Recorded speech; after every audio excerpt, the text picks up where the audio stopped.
안녕하십니까 라는 말씀이 저머리의 시간 은혜 나눕니다. 바울 사도는 앞단하긴 1절에서 9절을 통해 말세에 있을 종교적 또 도덕적 타락상 그리고 배교 현상을 예고하고 또 목회자인 디모데와 모든 성도들의 영적 합성을 촉구했었습니다. 바로 그런 시대라는 겁니다. 이어지는 오늘 본문은 경건한 믿음을 가진 성도들에게 필연적으로 그런 고난과 핍박이 임할 것이고 하나님께서는 그 핍박 중에 반드시 보호하실 것임을 언급하고 있는 내용입니다. 구체적으로 어떤 내용인지 살펴보며 은혜 나눕니다. 이 자리에 임재에 계신 성령 하나님께서 우리 모두에게 크신 은혜 주시기만을 간절히 소원합니다. 우리 10절에서 11절 같이 읽겠습니다. 나의 교훈과 행실과 의향과 믿음과 오래 참음과 사랑과 인내와 박해를 받음과 고난과 또한 안디옥과 이고니온과 루스드라에서 당한 일과 어떠한 박해를 받은 것을 네가 과연 보고 알았거니와 주께서 이 모든 것 가운데서 나를 건지셨느니라. 아멘. 먼저 살펴볼 말씀은 네가 과연 보고 알았거니와 라는 말씀입니다. 이 말은 접근하여 따랐다 라는 뜻입니다. 그러니까 디모데가 바울 사도를 수종들며 그의 고난받는 정황을 잘 알았고 또한 바울 사도를 잘 따랐음을 알 수 있습니다. 따라서 이 말은 바울 사도가 당한 복음으로 말미암는 고난을 디모데 역시도 각오해야 됨을 아울러 말합니다. 그럼 바울 사도는 어떤 고난을 겪었고 어떤 자세로 그 고난과 핍박을 극복했을까? 첫째는 복음 증거의 방법과 목적에 대해서 봅니다. 작은 첫째는 교훈이라고 말합니다. 이 교훈은 바울 사도가 전한 복음을 말합니다. 바울 사도는 복음에 대한 확신을 가지고 오직 복음만을 증거합니다. 갈라디아서 6장 14절 말씀입니다. 그러나 내게는 우리 주 예수 그리스도의 십자가 외에 결코 자랑할 것이 없으니 그리스도로 말미암아 세상이 나를 대하여 십자가에 못 박히고 또한 세상을 대하여 그러하니라. 아멘. 정말 지금 이 시대에 말세인 지금 이 시대에 우리 모든 교회를 안에서 외쳐주고 전해야 될 것이 무엇인지 명확하게 제시하는 겁니다. 과연 한국교회는 예수님의 십자가의 복음을 얼마나 잘 전하고 있을까? 혹시 그 자리를 다른 것들이 차지하고 있는 것은 아닌가? 우리 교회는 어떠한가? 작은 둘째는 행실입니다. 이 행실은 바울 사도의 주님에 대한 순종과 헌신을 말합니다. 바울 사도는 자신이 전하는 복음에 일치된 삶을 살았음을 말합니다. 오직 복음을 증거하는 그런 삶을 위해서 자신의 전생애를 바쳤던 그 바울 사도의 순종과 헌신을 말합니다. 우리는 직접적으로 그리고 간접적으로 예수 그리스도의 복음을 증거하는 전도와 선교의 삶을 정말 살아야 합니다. 누가 뭐라고 해도 어떤 고난이 와도 주님만을 위해서 살았던 바울 사도처럼 말입니다. 내년에 있을 인도 선교여행에 많이 참여해 주시면 고맙겠습니다. 선교사님과 계속 이 통화를 하고 있는데 우리가 와주기를 간절히 바라고 있어요. 그리고 실제로 우리가 가면 큰 은혜를 받습니다. 물론 영적 눈이 닫히면 보지를 못하지만 영적 눈이 열리면 왜 우리가 선교를 해야 되는지 우리 모든 것을 다 바쳐 초간의 영혼들을 살려야 되는지를 확실히 보고 알 수가 있게 되어집니다. 우리가 가는 것만으로 해서 선교사님한테는 큰 힘이 되고 교회가 부흥하고 주위에 있는 많은 사람들이 그런 우러러 보는 다르게 보는 계기를 마련해 주게 되어집니다. 물론 우리가 가서 선교사님들의 사역을 돕기도 하지만 그러나 가는 것 자체로 선교사님들에게 정말 큰 힘이 되어진다는 사실을 기억하시고 직접적으로 가실 수 있는 분들은 가시고 또한 후원으로 또 기도로 협력하는 그런 은혜가 있기를 간절히 바랍니다. 작은 셋째는 의향입니다. 이 의향은 목적이라는 말로 번역할 수 있는 말입니다. 그러니까 바울 사도 자신의 삶의 목적을 말합니다. 바울 사도의 이 목적은 오직 하나였어요. 예수님께서 자신의 맡기신 복음을 세상 끝날까지 전파하는 것이었습니다. 빌립보서 3장 13절 14절 말씀입니다. 형제들아 나는 아직 내가 잡은 줄로 여기지 아니하고 오직 한 일, 즉 뒤에 있는 것을 잊어버리고 앞에 있는 것을 잡으려고 표대를 향하여 그리스도 예수 안에서 하나님이 위에서 부르신 부름의 상을 위하여 달려가노라. 아멘. 그러니까 예수님의 복음을 증거하라는 그 사명 하나 붙들고 그 사명만을 바라보고 달려간다. 그런 삶의 목적을 가지고 산다는 겁니다. 그것이 의향이에요. 우리의 삶의 목적은 어떤 것으로 설정이 되어 있는가? 무엇을 위해서 살려고 하고 있는가? 어떤 목적을 가지고 살고 있는가? 아까 청년부 모임에서 우리 청년들에게 삶의 목표, 목적에 대해서 이야기를 나눴었습니다.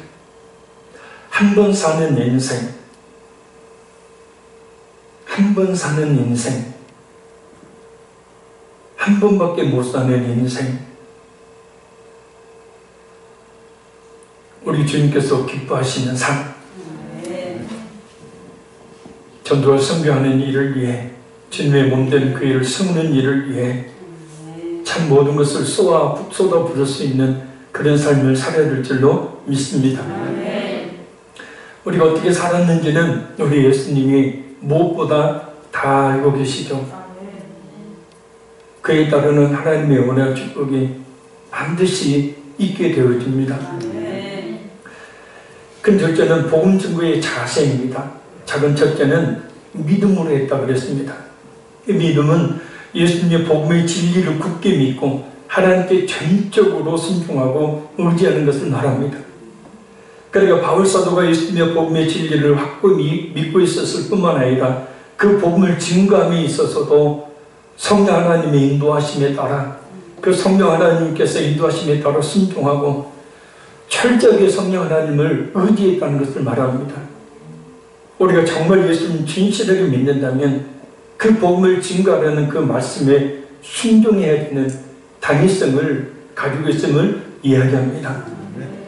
작은 둘째는 오래 참음과 인내입니다.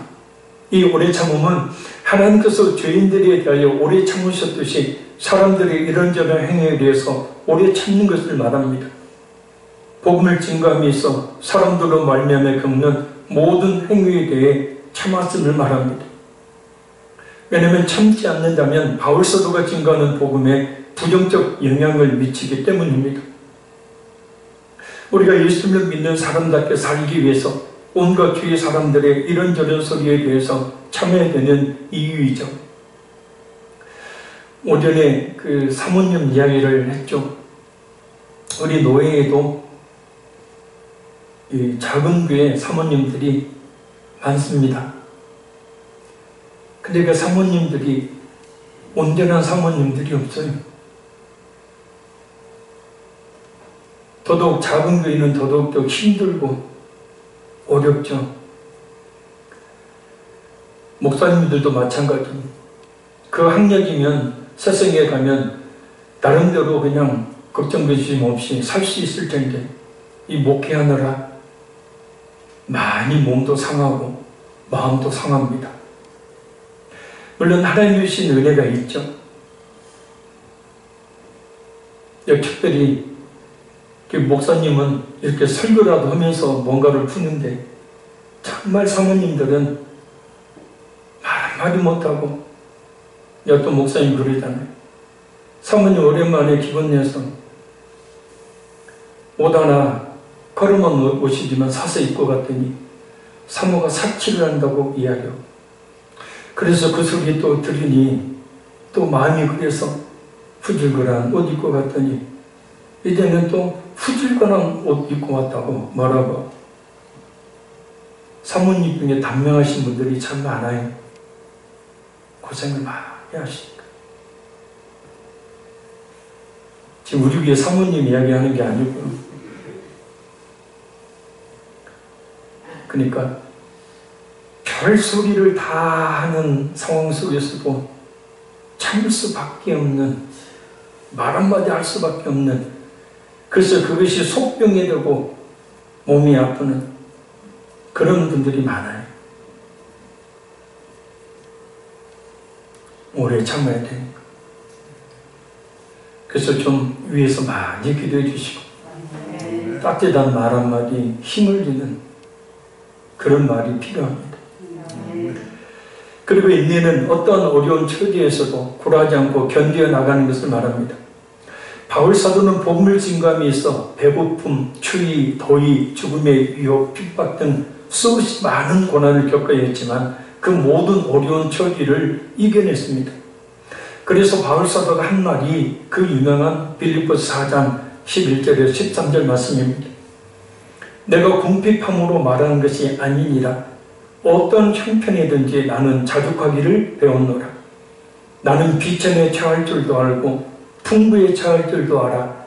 모든 일 곧 배부름과 배고픔과 풍부와 궁핍에도 처할 줄 아는 일체의 비결을 배웠노라. 내게 능력 주신 자 안에서 내가 모든 것을 할 수 있느니라. 아멘. 그러니까 내게 능력 주신 자 안에서 내가 귀신을 쫓고 병든 자를 고친다는 얘기가 아니에요. 그 배고픔, 그 고통, 그 힘듦, 그 어려움들을 내게 능력을 주실 때에 감당할 수 있다는 거예요. 그래서 하나님을 철저히 의지했던 것입니다. 우리는 기꺼이 전도와 선교의 일을 위해 또 주의 몸된 교회를 섬기는 일을 위해서 자신의 모든 것을 기꺼이 내려놓고 하나님께 드릴 수 있는 헌신의 삶을 살아야 합니다. 저는 셋째는 사랑입니다. 이 사랑은 하나님께서 우리를 사랑하신 것처럼 우리 역시 수직적으로 하나님을 경외하며 수평적으로는 이웃을 내 마음과 같이 사랑하는 것을 말합니다. 바울 사도는 복음을 증거하며 동족인 유대인들의 엄청난 핍박을 받았었습니다. 그러나 그럼에도 불구하고 그들을 미워하거나 증오하지 않았대요. 오히려 그들을 위해 축복하며 그들에게 생명을 다해 복음을 증거했음을 로마서 15장 16절을 보면 알 수 있습니다. 우리에게 그리스도의 사랑이 있다면 그 사랑을 성령으로 인하여 부음을 받았다면 정말 다른 사람들을 사랑해야죠. 원수까지도 축복하기 위해서 기도할 수 있는 역량이 우리에게 있어야 합니다.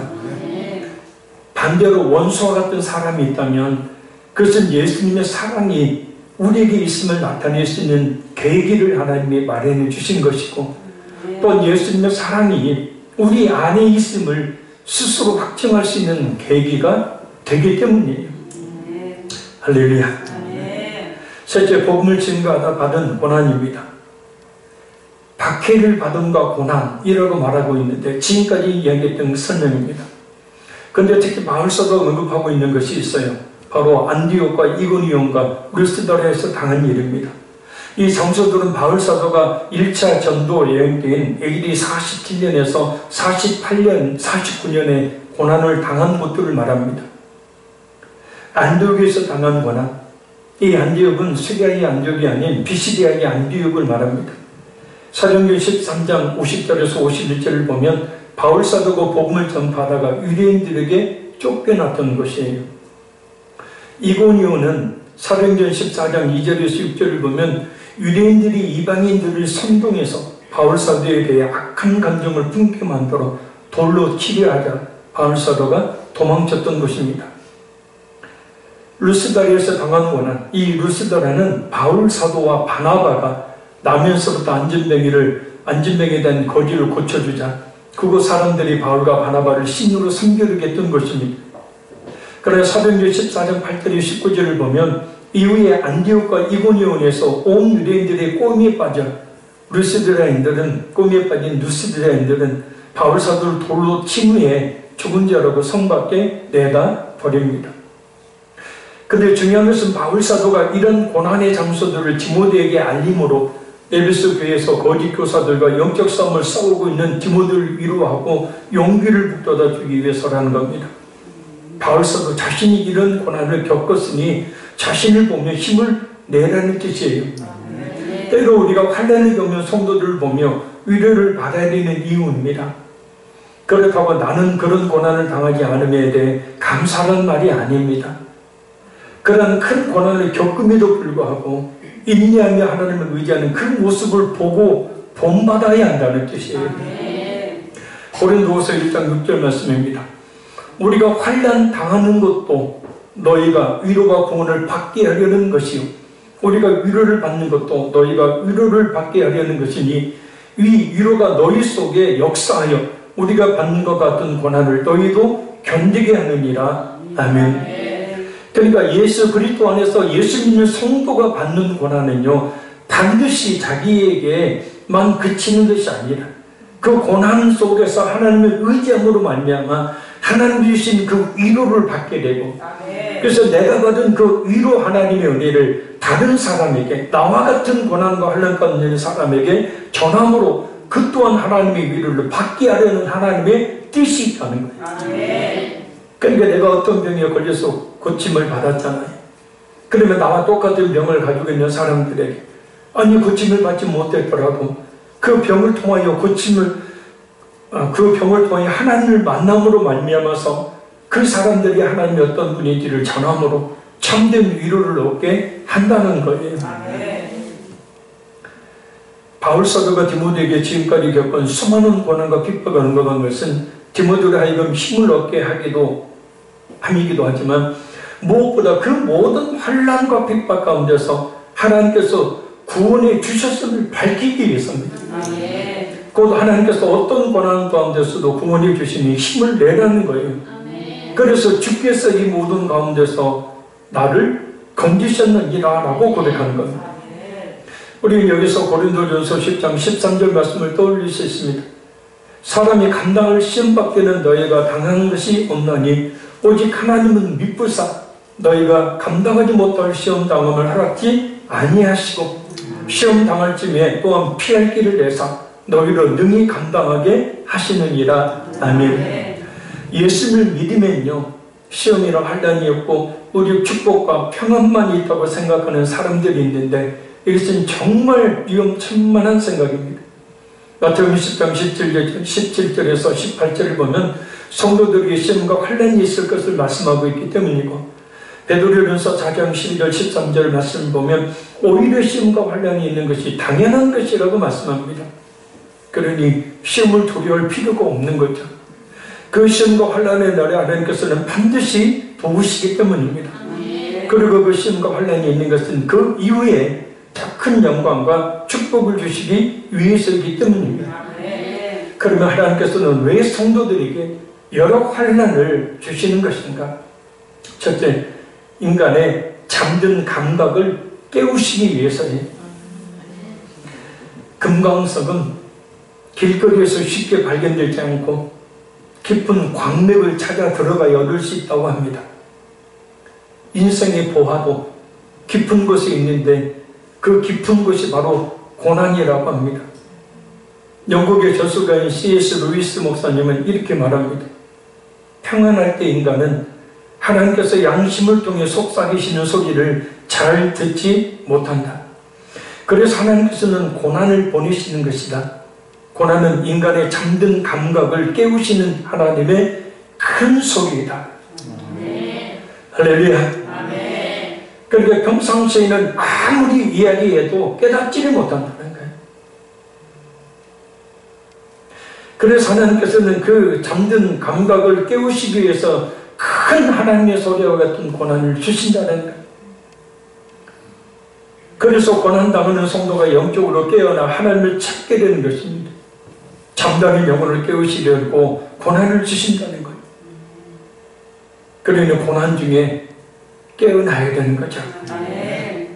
둘째는 믿음을 성장시키기 위해서입니다. 당나귀가 빈 우물에 빠졌어요. 농부는 슬프게 울부짖는 당나귀를 구할 도리가 없었습니다. 마침 당나귀도 늙었고 쓸모없는 우물도 파 묻으려고 했던 터라 이 농부는 당나귀를 단념하고 동네 사람들에게 도움을 청했습니다. 동네 사람들은 우물을 파묻기 위해서 제각기 삽을 가져와서 흙을 파 우물을 메워갔습니다. 당나귀는 더욱더 울부짖었습니다. 그런데 조금 지나자 웬일인지 당나귀가 잠잠해졌습니다. 동네 사람들이 궁금해서 우물 속을 이렇게 들여다보고는 놀라고 말았대요. 당나귀가 위에서 떨어지는 흙더미를 막 들더래요. 그러니까 그 흙더미가 다 그 말라기 떨인 우물에 흙더미가 쌓이고 그 당나귀는 그 흙더미를 밟고 점점점 올라오는 거예요.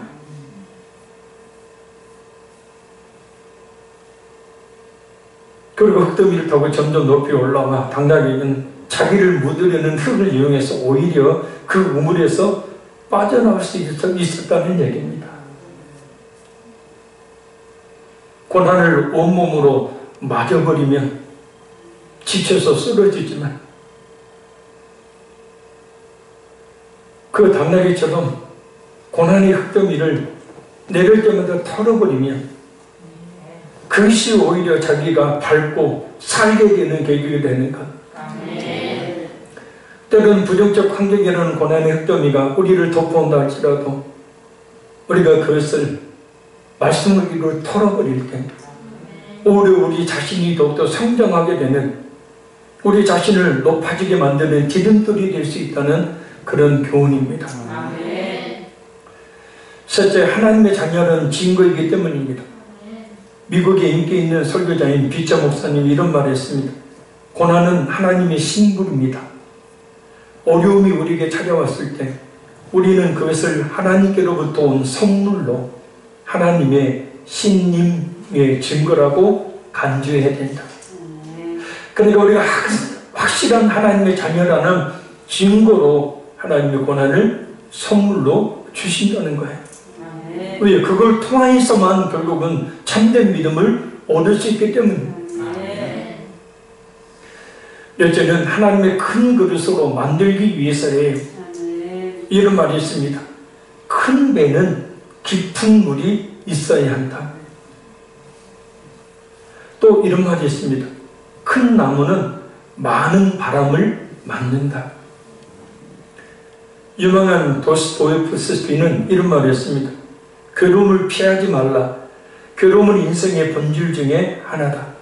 인생의 괴로움이 없다면 만족감을 어떻게 알 수 있겠는가? 깊은 골짜기가 있을 때 산은 높은 법이다. 맹자가 비슷한 말을 합니다.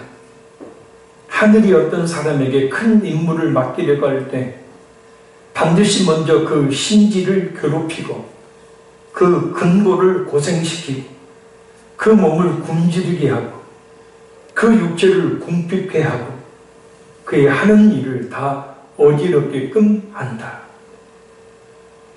그러니까 하나님께서 큰 임무를 맡기려고 할 때 마음, 몸, 마음 모든 것들을 연단한다는 거죠. 그래서 성경을 보면 하나님은 큰 믿음의 그릇들을 더욱더 혹독한 고난을 통해서 연단하십니다. 따라서 큰 고난이 오면 올수록 더 큰 믿음과 더 큰 그릇으로 만드시기 위함임을 믿고 고난을 잘 견뎌내야 합니다. 하나님은 고난을 통하여 확실한 하나님의 자녀들을 만들기 때문입니다. 얼마 전에 소천한 이어령 교수, 최고의 지성이었죠. 우리나라 최고의 석학이었습니다. 그런데 그가 예수님을 믿고 예수님 영접하게 된 결정적인 계기는 딸 이민아 목사죠. 목사로 소천을 했죠. 그 딸의 고통, 손주의 고통병이었죠. 그 딸을 보니까 그 고통 중에도 자기는 모르는 그 힘을 찾더라는 거예요. 그 아픈, 자기 몸도 아프고 그 아픈 아이를 부여안고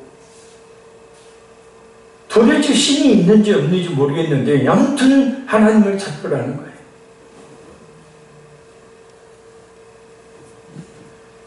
그 딸의 간절한 기도와 그 신앙의 그 믿음을 보고 결국은 이어령 교수도, 여러분, 지식이 많은 사람이 예수님 믿기는요 거의 불가능합니다. 근데 결국은 그 자식의 고난같이 부모에게 피부적으로 와닿는 것이 없잖아요. 죽어있는 영혼을 깨우는 가장 강력한 수단이 바로 자녀들 아니에요. 그 자녀들의 문제를 통하여서 결국은 이어령 교수는 예수님을 영접하게 되어지고 많은 곳에서 간증을 하고 결국은 하나님의 나라의 부르심을 받습니다. 무슨 얘기냐? 잘 들으세요. 정신 바짝 차리라고요. 아멘? 내가 깨어있지 못해서 하나님이 내가 가장 사랑하는 것 가지고 고난 주시지 않도록 정신 바짝 차리라고요.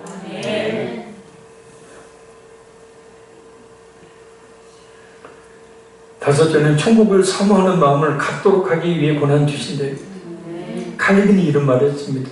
이 세상의 고통이 많은 것은 천국을 사모하는 마음을 가지게 하기 위해서이다. 그러니까 이 세상이 겪는 많은 고난들, 고통, 슬픔, 질병, 아픔, 이와 같은 것 속에서 이것이 없는 하나님의 나라를 사모하게 만드신다는 거예요.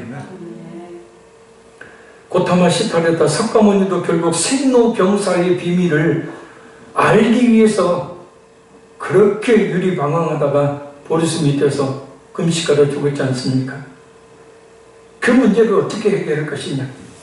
그래서 참된 성도는 바로 그와 같은 것이 없는 하나님의 나라, 저 천국에 사모하는 마음을 갖도록 하기 위해서 하나님이 고난을 주신다는 거예요. 마지막 여섯째는 하나님의 축복을 받도록 하기 위해서라는 거예요. 루터는 이런 말을 했어요. 고난은 축복을 가져다주는 지름길이다. 고난 이후 하나님의 축복이 있으면 우리가 이스라엘 역사를 통해서 수도 없이 확인했잖아요. 범죄하면 하나님이 징계하시고, 징계하면 회개하고, 회개하면 하나님이 축복 주셔요. 그러니까 징계, 고난 이후에 축복이 있는 거예요. 그러니까 고난 중에 철저히 깨닫고 신앙을 회복할 때 하나님의 축복이 임하게 된다는 거예요. 그런데 그 축복은 세상이 주는 복이 아니죠. 믿지 않는 자들이 잘 먹고 사는 그런 복이 아니에요. 언제 어느 때 날아가 버릴지 모르는 그런 복이 아니라 참된 하나님의 축복이고 하나님이 지키시고 보호하시는 거예요. 그러니 어떤 고난이든 고난을 잘 이겨내야 합니다. 그래야 하나님의 참된 축복을 받을 수가 있게 되어집니다. 자, 우리 12절 말씀 우리 같이 한번 읽겠습니다. 무릇 그리스도 예수 안에서 경건하게 살고자 하는 자는 박해를 받으리라. 아멘. 예수를 믿기만 하면 궁핍과 어려움도 없이 만사 형통할 것으로 하는 잘못된 신앙이 한국교회 저변에 깔려 있습니다. 이건 정말 잘못된 기복적인 신앙입니다. 마태복음 5장, 10장, 요한복음 15장, 16장, 데살로니가전서 3장 등 보면 진실로 참된 믿음을 가진 성도들에게는 고난이 뒤따른다라고 말씀하고 있어요. 아니 그리스도의 제대된 삶을 사는 사람들에게 핍박은 당연한 것이로 요한복음 10장 20절에 말씀합니다. 그러나 진실되지 않고 명목상 그리스도인들은 그런 핍박이 없죠.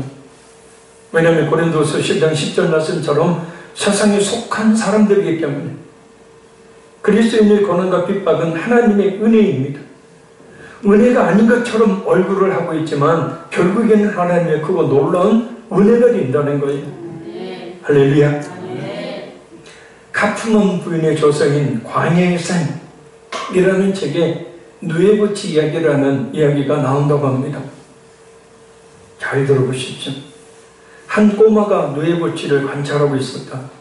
누에보치에 작은 구멍이 나면서 어린 나비가 그 구멍을 통해 힘겹게 빠져나오기 시작했다.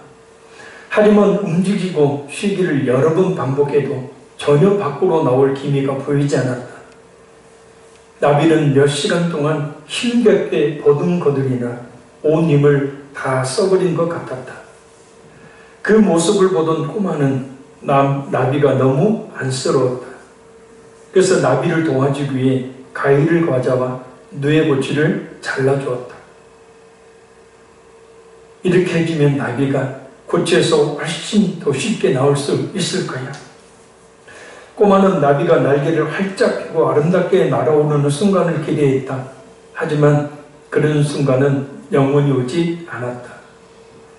나비의 몸은 너무 빈약했고 날개는 몸에 쫙 달라붙어 있었다.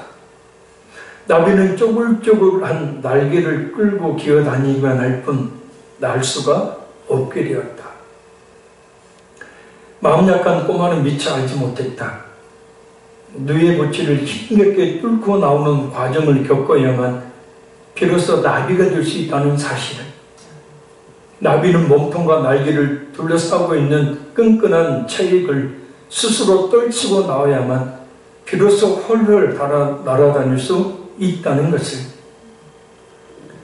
그러니까 작은 구멍을 내고 그 속에 있는 나비가 그 작은 구멍을 뚫고 나오는 과정에서 몸에 묻어있는 체액이 마르고 쭈글쭈글해져 있는 날개가 펴지는 과정을 거쳐야 된다는 거예요. 그런데 그런 과정을 생략해버리고 누에고치를 잘라주었더니 그것은 나비를 위한 일이 아니라 오히려 나비를 죽이는 일이었다는 겁니다. 하나님께서 성도들에게 여러 고난을 주신 이유입니다. 성도들이 겪게 되는 고난은 그저 힘들게만 하려고 주신 것이 아니라 바로 이와 같은 이유가 있기 때문이에요. 그래야 진실한, 그래야 성숙한, 그래야 참된 믿음의 그리스도인이 될 수 있기 때문이라는 거예요. 만약에 우리가 말 한마디 듣고 그 말씀에 순종해서 참된 믿음, 성숙한 믿음을 가질 수 있다면 그런 고난을 주시지 않죠. 근데 말해도 안 듣는 거예요. 말씀을 전해도 안 듣는 거예요. 그래서 하나님께서는 그 고난이라는 것을 통해서 몸의 체액을 쭈글쭈글해지는 날개를 펴게 만들어 결국 누에고치를 벗어났을 때 날개를 쫙 펴고 마른 날개로 쫙 편 날개로 나비에게 되어 날아올 수가 있다는 거예요. 하나님이 우리에게 주시는 고난의 이유가 바로 그겁니다. 우리가 앞에 살펴보았듯이 분명한 이유와 목적이 있어서 주심을 우리가 알아야 합니다. 물론 자신이 잘못돼서 범죄해서 미련하고 어리석어서 당하는 고난도 있어요. 그런 고난 말고,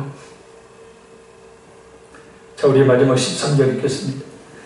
악한 사람들과 속이는 자들은 더욱 악하여져서 속이기도 하고 속기도 하나니. 아멘.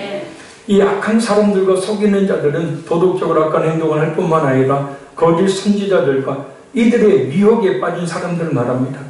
근데 이들이 더욱 악하여져서 속이기도 하고 속기도 한다는 거예요.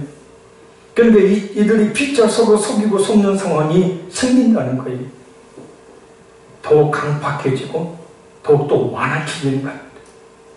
그래서 자신들의 악행을, 그리고 잘못된 진리를 쫓는 행위에 깊이 빠지게 되는 거죠. 그래서 악을 행하는 자들이, 이단들이 진리를 더욱더 거스려서 더욱더 완악해지는 거예요. 결국 그들의 영원히 지옥의 행보를 피할 수 없게 된다는 겁니다. 이러한 때에 정말 진리의 말씀으로 바른 믿음을 더욱더 갖게 힘써야 합니다. 말씀을 맺습니다.